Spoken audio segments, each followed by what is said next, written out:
It's like they have magical powers. When the weather warms, fruit flies just appear, out of nowhere, next to the fruit bowl, near the trash, everywhere.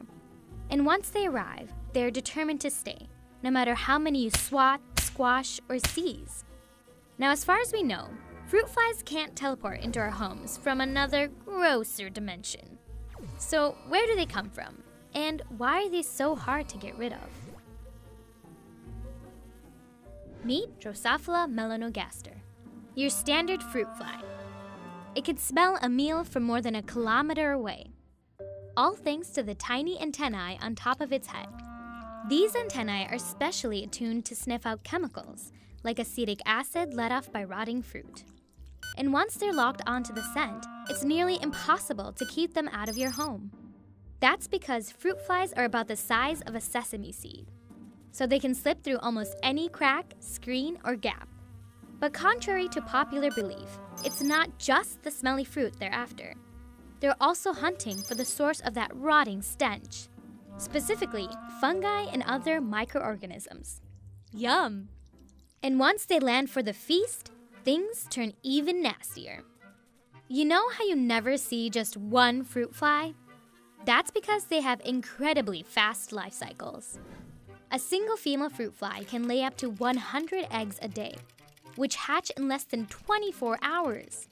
The maggots then tunnel under the fruit skin, feeding on the microbial rot. And just a few days later, they pupate into fully fledged fruit flies. By the time day 11 or 12 rolls around, they're ready to have little maggots of their own. Aww. That's why your home can go from fruit fly free to infested in under 2 weeks. Now, by this point, you might start swatting them down one by one. But it's not so easy, right? Perhaps even fruitless? Well, scientists have discovered why. Turns out, fruit flies are mathematical wizards of escape. For starters, they have around 270-degree vision, so they can see you coming from almost any angle, front, back, or side to side. And they will actually calculate the angle of your attack and plan their escape accordingly, all in as little as 100 milliseconds. Scientists figured this out because of how a resting fruit fly will reposition its legs when it senses an attack. If your hand's coming from the front, for example, fruit flies move their middle legs forward, lean back, and raise their legs, allowing for a fast backwards takeoff. Once in midair, killing them isn't much easier. They can change directions within 1/100th of a second and quickly accelerate by flapping their wings 200 times per second. Not bad for a brain that's even smaller than a housefly's. So then, how do you get rid of them? Some experts suggest making a trap. Fill a container with 2 centimeters of cider vinegar. Cap it with a funnel. And then, tape around the perimeter so that no flies can crawl out.